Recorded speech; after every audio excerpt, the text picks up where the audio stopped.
یعنی پلاننگ پر عمل کیا ہے یا نہیں کیا، بورڈ مارکر، اس کے علاوہ چیئرز، کمپیوٹرز، جو لیب کا سامان ہے آپ نے ان کو اچھے سے استعمال کیا ہے یا نہیں کیا۔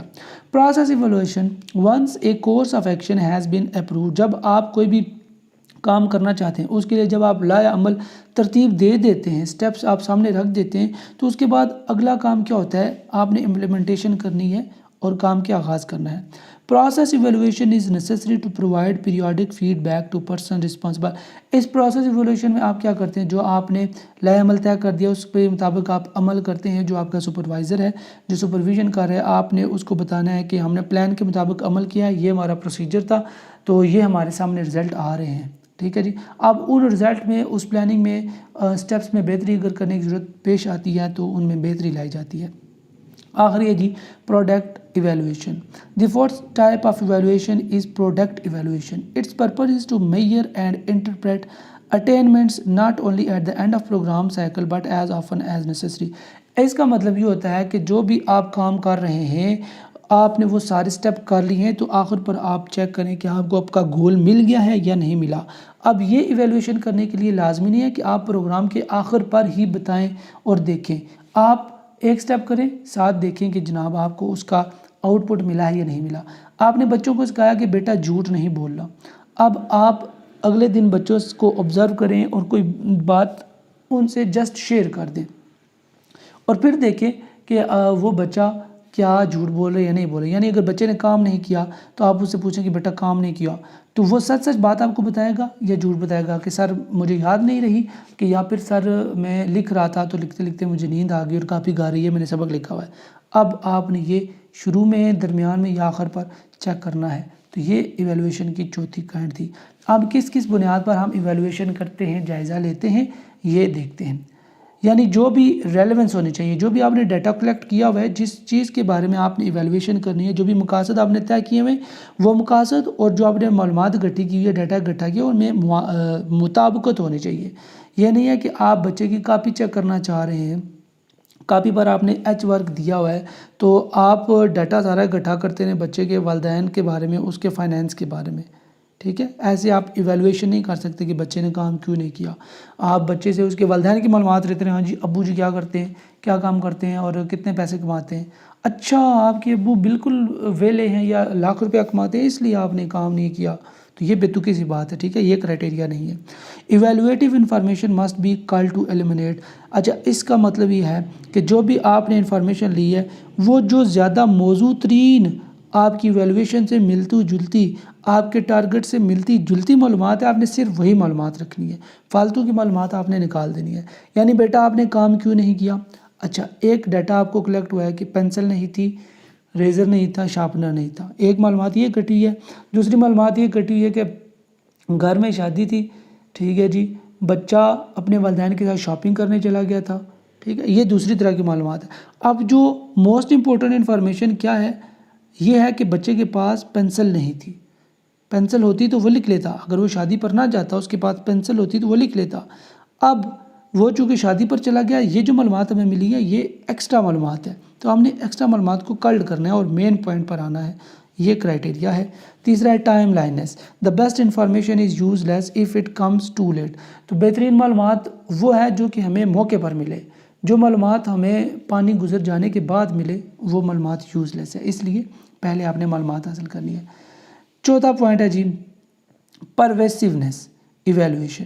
ایویلویشن میں وہ ساری باتیں ہونی چاہیے جن کا انسان کو پتہ ہونا چاہیے، یعنی بچے نے کام کیوں نہیں کیا، کیا کیا فیکٹر ہو سکتے ہیں، ان سارے فیکٹرز کا ٹیچر کو پتہ ہونا چاہیے، تب جا کر آپ ایویلویشن صحیح کر پائیں گے، ادروائز آپ ایویلویشن نہیں کر پائیں گے۔ یعنی ایک گاؤں میں نے دیکھنا ہے کہ کتنے سکھ ہیں، کتنے مسلمان ہیں، کتنے عیسائی ہیں، تو گاؤں میں اگر 150 گھر ہے تو ہم صرف 50 یا 100 گھروں کا ڈیٹا کلیکٹ کر لیں تو ہمیں پتہ نہیں چلے گا۔ جب تک ہم 150 کے تمام گھروں کا پتہ نہیں کریں گے، مردم شماری نہیں کریں گے، تب تک ہم اچھے سے ایویلویشن نہیں کر سکتے۔ تو اس پوائنٹ کا یہ مطلب ہے کہ جن باتوں کا، جن چیزوں کا پتہ ہونا ضروری ہے ان سب کا پتہ ہونا چاہیے، تب جا کر صحیح ایویلویشن ہوگی۔ کویشچن نمبر 9 ہے، لاسٹ کویشچن ہے، high light the important features of provisional department of education and the functions of the federal ministry. Federal ministry یعنی فیڈرل کے جو ایجوکیشن کے انتظامات ہیں ان کو بیان کریں، اور صوبوں میں جو ایجوکیشن کے انتظامات ہوتے ہیں وہ کیسے کیے جاتے ہیں وہ بیان کریں۔ Ministry of education, the ministry of education is the head of central organisation for formulating national education policies and work for coordination of the function of the provisional. جو منسٹری آف ایجوکیشن ہے یہ وفاق میں اسلام آباد میں ایک ادارہ ہے جو کیا کرتا ہے، ملک بھر میں جتنی بھی تعلیمی پالیسیاں بناتا ہے، اور ان پالیسیوں کے تحت جتنے بھی ادارے وفاق میں ہیں ان کو آپس میں مل جل کر کام کرنے کی تنبیہ کرتا ہے تاکہ تعلیمی مقاصد کو حاصل کیا جا سکے۔ اب یہی وفاق کا جو ادارہ ہے یہ آگے اسمبلیوں میں یعنی پنجاب، سندھ، سرحد، خیبر پختونخوا، ان تمام تر صوبوں میں وہ اپنی پالیسیز پیش کرتا ہے، اور مل جل کر صوبوں میں بھی پھر وہی اسی طرح کا نظام وہ پیش کرتا ہے اور اس کا اطلاع کرتا ہے تاکہ تعلیمی مقاصد کو اچیو کیا جا سکے۔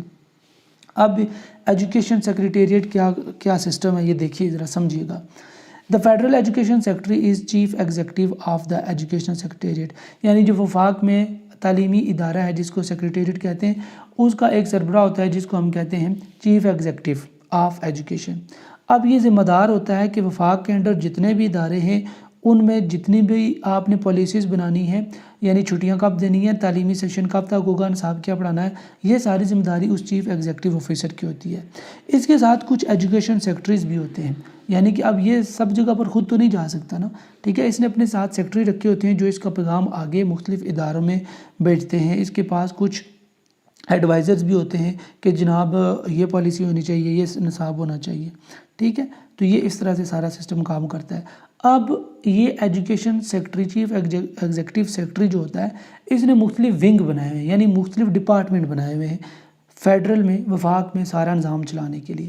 اب سب سے پہلا جو ڈپارٹمنٹ ونگ ہے وہ ہے ایڈمنسٹریٹو ونگ۔ اس کا مقصد، اس کا کام صرف یہ ہوتا ہے کہ پورے وفاق میں جو قوانین ضروری ہیں تعلیمی اداروں میں، ٹائم ٹیبل کیا ہونا چاہیے، نصاب کیا ہونا چاہیے، ہم نے ٹیچرز کی بھرتی کب کرنی ہے، ٹھیک ہے جی، اور کون کون سی سیٹس پر کرنی ہے، یہ سارے نظام جو ہے نا ایڈمنسٹریشن ڈپارٹمنٹ یا ونگ چلاتا ہے۔ دوسرا ڈپارٹمنٹ ہے پلاننگ ڈپارٹمنٹ، یہ کرتا ہے جتنے بھی تعلیمی ادارے ہیں ان میں پلاننگ کرتا ہے، یعنی آپ نے فار ایگزامپل خدا نخواستہ کوئی ہنگامی صورتحال آ گئی ہے تو چھٹیاں کب دینی ہیں، ٹھیک ہے جی، ہنگامی جیسے کووڈ کی صورتحال تھی، اس طرح کوئی اور ہنگامی صورتحال آ گئی ہے تو آپ نے لوگوں کے جو تنخواہ ہے وہ کب بڑھانی ہے، کب نہیں بڑھانی، کتنی بڑھانی ہے، کتنی نہیں بڑھانی ہے۔ نیکسٹ ہے جی primary and non formal education wing, یہ پرائمری لیول پر جتنے بھی پڑھانے کے طور طریقے ہیں، ٹھیک ہے جی، جو ایکٹیویٹیز ہیں، جو ECE رومز ہیں، جو کٹس ہیں بچوں کے لیے، اس کے بارے میں ساری جو پلاننگ یہ ونگ کرتا ہے۔ فیڈرل انسٹیٹیوشن ونگ، جو بالخصوص کچھ ایسے ادارے ہوتے ہیں نا جو وفاقی ہوتے ہیں لیکن اسلام آباد وفاق میں نہیں ہوتے، دور دراز ہوتے ہیں، ٹھیک ہے، کچھ ایسے ادارے ہوتے ہیں جو کہ اس فیڈرل کے انڈر آتے ہیں اور دور دراز علاقوں میں ہوتے ہیں، ان کی دیکھ بھال کرنے کے لیے بھی یہ فیڈرل انسٹیٹیوشن ونگ بنایا گیا ہے۔ اچھا جی، نیکسٹ ہے learned body sports and welfare wing, یعنی اسپورٹس کی جتنی بھی ایکٹیویٹیز کرانی ہے، کب کرانی ہے، کیوں کرانی ہے، کیا کیا کھیلیں ہونی چاہیے، یہ ساری جو دیکھ بھال کرتا ہے وہ یہ ونگ کرتا ہے۔ پھر کریکولم کیسا ہونا چاہیے، سنگل ہونا چاہیے، ڈبل ہونا چاہیے، کیا کیا ہونا چاہیے اس میں، یہ ساری باتیں کریکولم ونگ ڈیسائیڈ کرتا ہے۔ پھر ایک ونگ ہے جو کہ سائنس اور ٹیکنیکل ایجوکیشن پر زور دیتا ہے، وہ ساری پلاننگ اس کے مطابق ترتیب دیتا ہے، کون کون سے کورسز ہونے چاہیے تعلیم میں، یہ اس بات پر بحث کرتا ہے۔ اور کچھ طالب علم ایسے ہوتے ہیں جو کہ ملک پاکستان سے باہر پڑھ رہے ہوتے ہیں، ان کے مسائل کو، ان کو یونیورسٹیوں میں داخلے کے لیے یا جو اسکالرشپ وغیرہ ہوتے ہیں وہ دینے کے لیے جو ونگ کام کرتا ہے اس کو کہتے ہیں انٹرنیشنل کوآپریشن ونگ۔ اب مختلف جو صوبوں میں نظام کیسے کام کرتا ہے، اب میں ایک صوبے کا سٹرکچر یہاں بیان کر رہا ہوں، سب صوبوں میں بھی یہی سٹرکچر ہے، ٹھیک ہے جی۔ تو سب سے پہلا ہے ڈپارٹمنٹ آف ایجوکیشن، جس طرح منسٹری آف ایجوکیشن ہے وفاق میں، اس طرح پنجاب میں ڈپارٹمنٹ آف ایجوکیشن ہے، سندھ میں، KPK میں، بلوچستان میں ڈپارٹمنٹ آف ایجوکیشن ہے۔ اب اس ڈپارٹمنٹ آف ایجوکیشن کے نیچے ایک ٹیکسٹ بک بورڈ ہے جو کتابیں چھاپتا ہے۔ پھر اس کے بعد ڈسٹرکٹ لیول پر، یعنی پورے پنجاب میں جتنے بھی ڈسٹرکٹ ہیں، اس ڈسٹرکٹ میں جتنے بھی میل اور جتنے بھی فیمیل سکول ہیں، اس میں ایک ڈپٹی ہوتا ہے، ایک اس کا ہوتا ہے ڈپٹی DO، ٹھیک ہے جی. جو خواتین ہیں اس میں خواتین آفیسر ہوتی ہیں، ڈپٹیز اور ڈپٹی ڈی اوز، یعنی اسکولوں کی سربراہی کے لیے، چیک اینڈ بیلنس کے لیے، اور میل میں یعنی مرد ہوتے ہیں. پھر اس کے بعد ایک اور ڈپارٹمنٹ ہے ڈائریکٹر سٹاف ڈیولپمنٹ. اسی کے انڈر یعنی پروونشل جو ہے نا government of Punjab department of education, اسی کے انڈر ایک اور ونگ ہوتا ہے جو کہ سٹاف کو ڈیولپ کرنے کے لیے، مختلف ٹریننگ وغیرہ دینے کے لیے، مختلف اسامیاں وغیرہ اخباروں میں دینے کے لیے، یا پھر ویکنسیز جو ہے نا وہ الاٹ کرنے کے لیے سارا یہ کام یہ سسٹم کرتا ہے، یہ ونگ کرتا ہے. اور آخری ہے deputy director audio visual aids. کچھ بندے ایسے ہوتے ہیں جو کہ سائنس اور ٹیکنالوجی سے ریلیٹڈ ہوتے ہیں، تو یہ ان کا ونگ ہے. یعنی جتنی بھی سائنس کی، جتنی بھی computer related, I T related information دینی ہے وہ یہ آڈیو ویژول ایڈ والا ونگ مہیا کرے گا. تو یہ سارے پوائنٹس آپ پروویژنل ڈیولپمنٹ آف ایجوکیشن میں لکھ سکتے ہیں. یعنی پنجاب میں یہ تھا، سندھ سرحد بلوچستان میں بھی یہ سارا یہی ہوگا.